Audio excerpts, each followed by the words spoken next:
చాలామంది ఉన్నారు. చాలామంది దగ్గర ఏం ఊహించలేము. సడన్గా ఏమాత్రం తెలియని ఒక వ్యక్తి నుండి ఒక అద్భుతమైనటువంటి, ఒక మహోన్నతమైనటువంటి సలహా రావచ్చు. అది రేపటి నుంచి తీసుకోవాల్సినటువంటి ఇంపార్టెంట్ కూడా ఉండవచ్చు.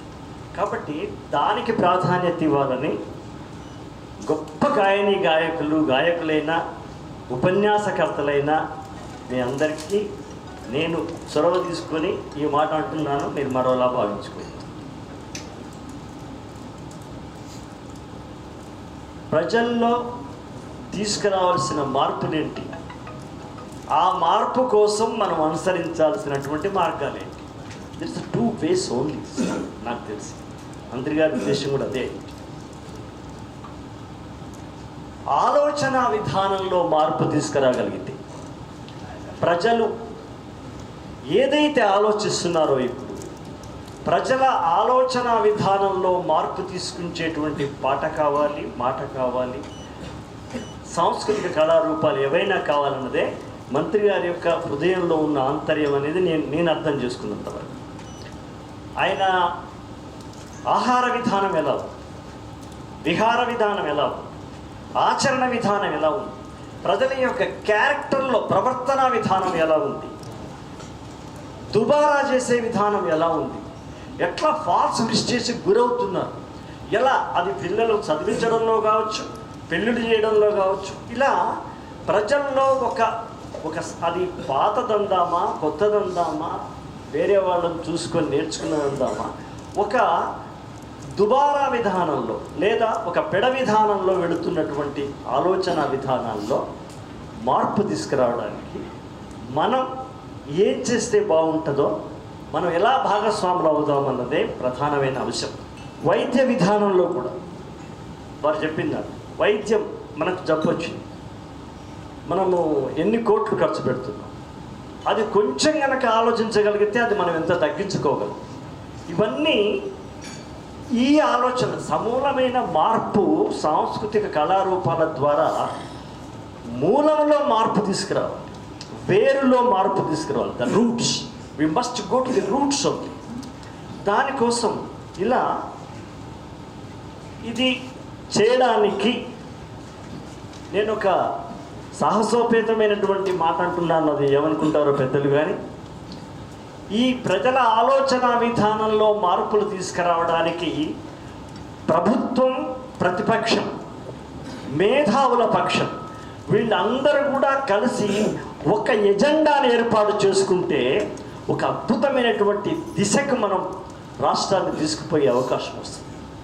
ఎన్నికలప్పుడు రాజకీయ విధానాలు, ప్రతిపక్ష విధానము, వాళ్ళు అవి వదిలేద్దాం.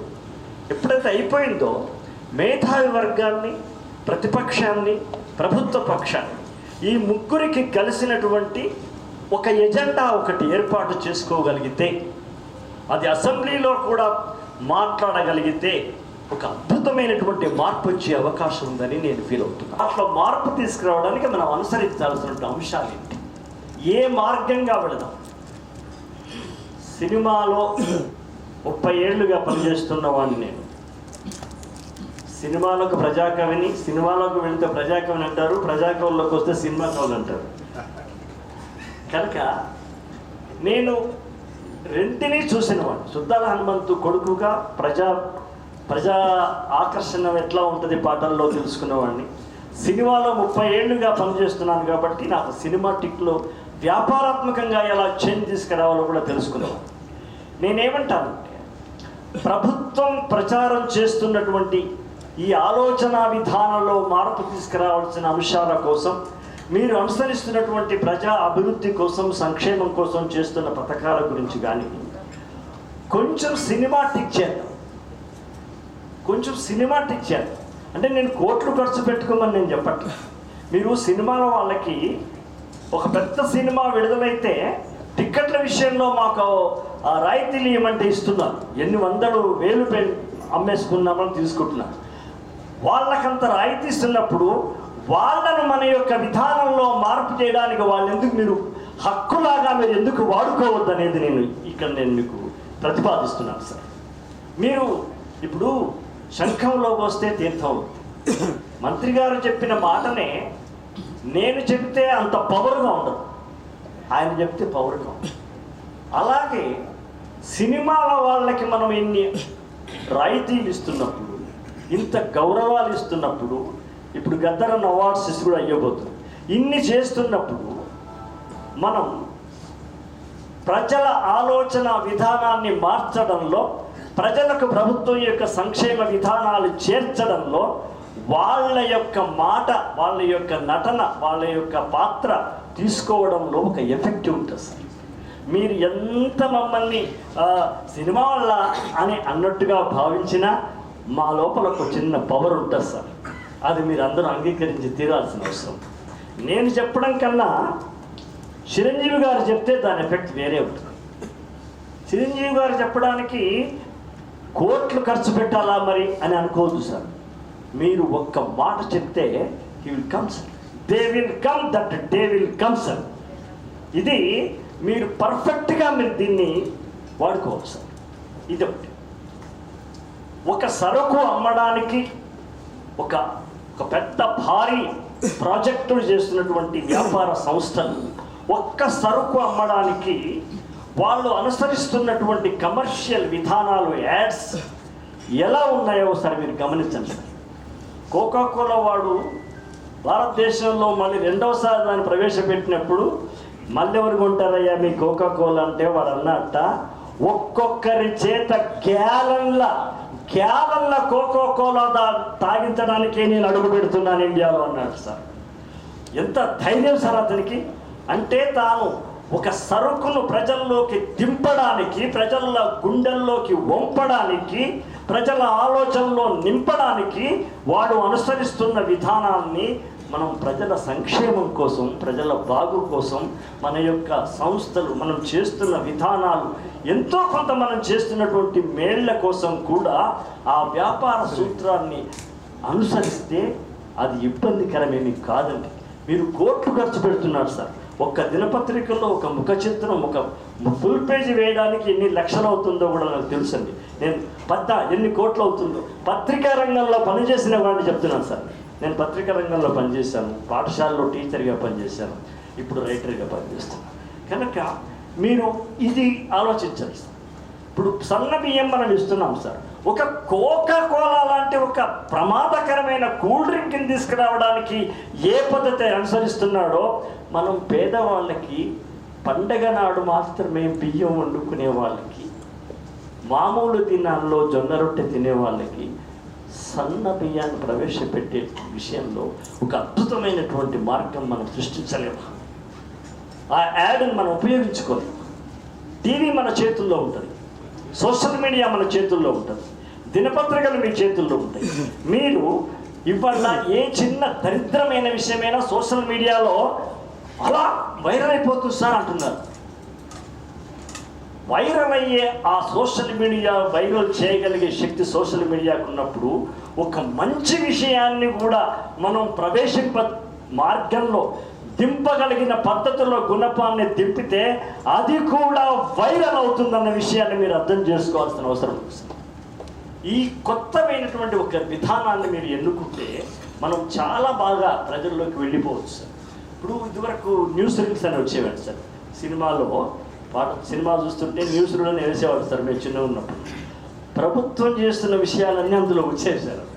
ఇప్పుడు వ్యాపార వస్తువుల విషయాల గురించి తప్ప ప్రభుత్వం విధానాలు ఎందుకు మనం థియేటర్లో వాడుకోకూడదండి?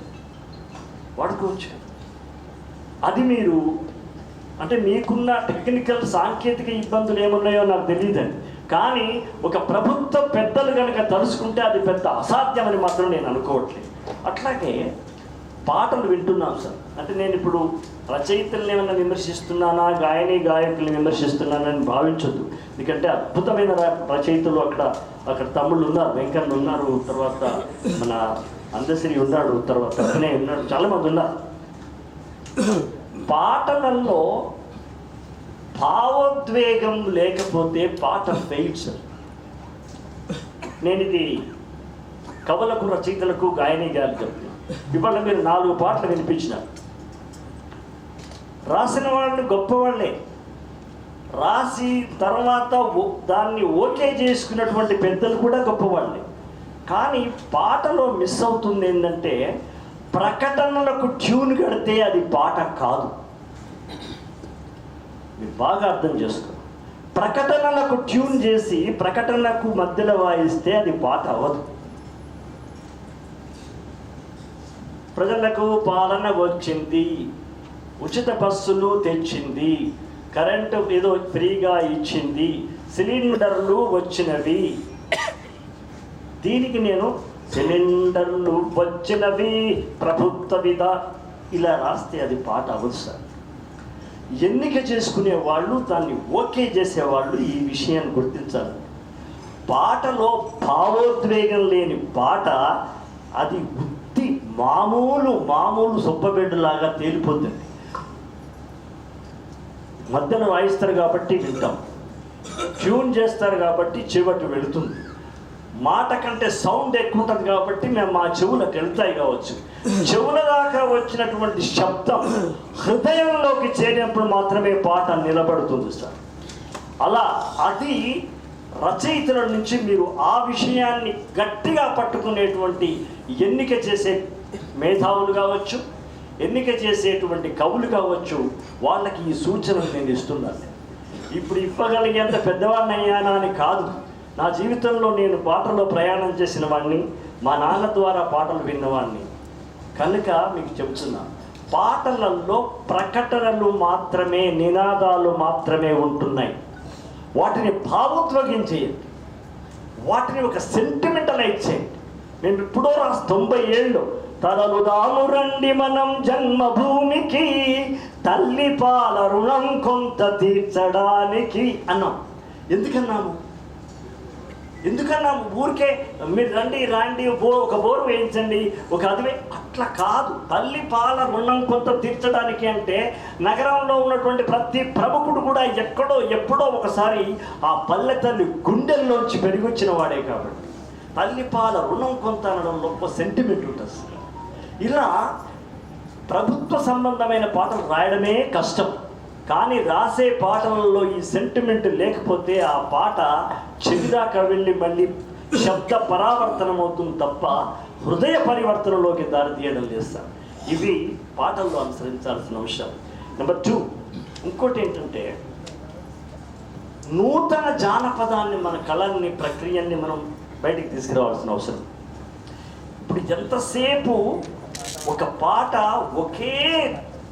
ఒకే దాదాపుగా మీరు 100 పాటలు వినండి, దాదాపు 95 పాటలు దాదాపు ఒకే దరువులో ఉంటాయి సార్.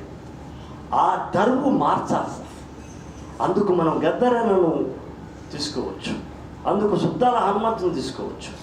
పాట లోపల ఒకే విధానం, ఒకే తీన్మార్లాగా ఒకే తిరిగా ఉంటే రెండో పాట వినేటప్పుడు మూడో పాట వినేసరికి బోర్ వచ్చేస్తుంది.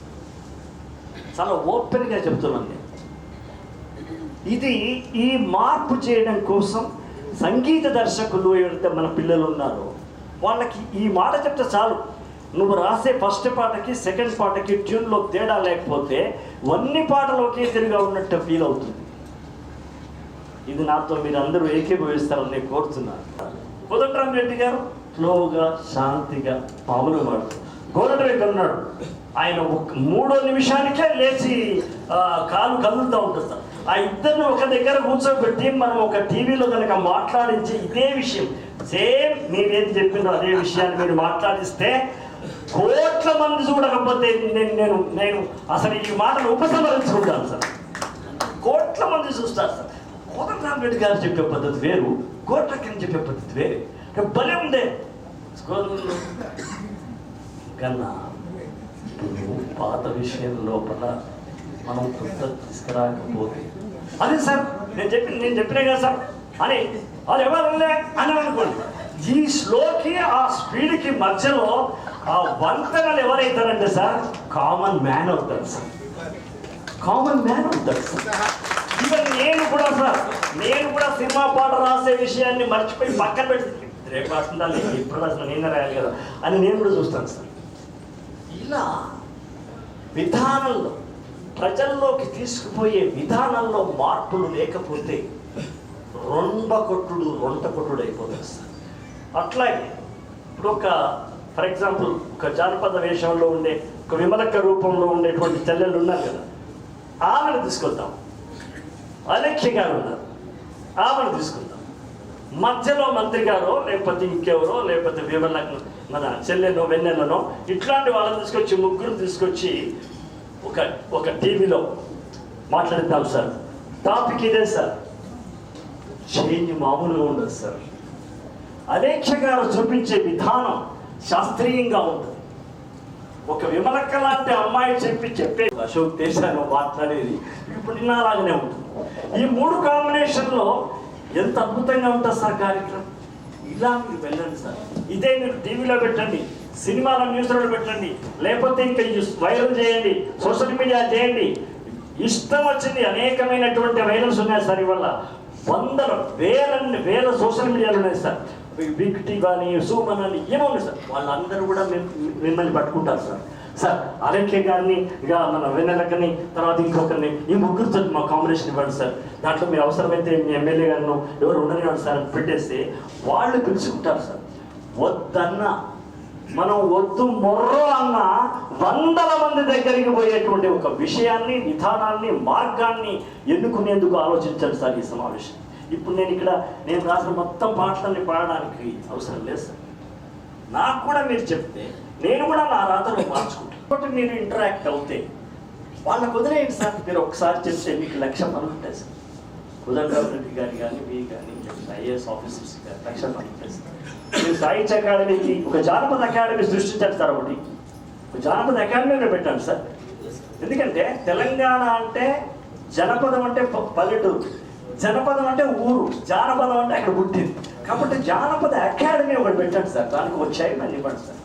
ఇచ్చేసి వాళ్ళకి అప్పచెప్పండి సార్. కేవలం పాట మాత్రమే పెడుతూ సార్.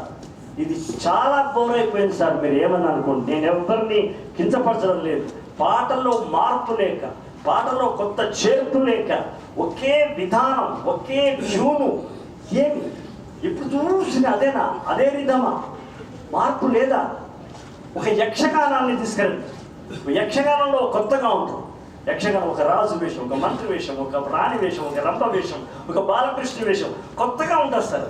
అందులోంచి మన పాట పెట్టండి. ఆ స్టైల్ వేరే ఉంటుంది. ఆ స్టైల్ వనితానందనుని ఖండింతామా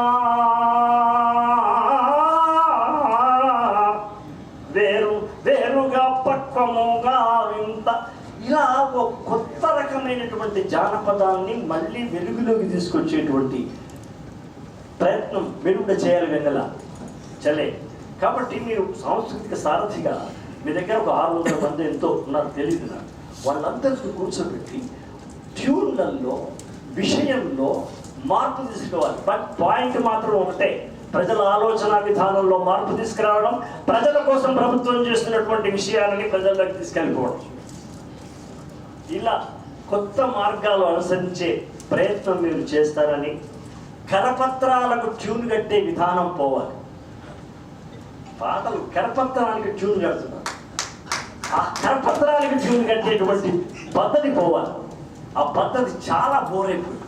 నాకే బోర్ అయిపోయింది. కనుక మేము సినిమాలలో మేము జానపదం రాయట్లేదా సార్? వచ్చిండే మెల్లగా వచ్చిండే, క్రీమ్ బిస్కెట్ వేసిండే, 65 కోట్ల మంది చూశారు సార్. మన తెలుగు వాళ్ళు కేవలం 15 కోట్ల మంది ఉన్నారు. మీరు చెప్పే జానపదం, ఈ తమ్ముడు చెప్పే జానపదం, ఈ చెల్లెళ్ళు పాడే జానపదమే. చిన్న మార్పు చేశాం సార్, అంతే. ఒక చిన్న సెమిటిక్ చేశాం.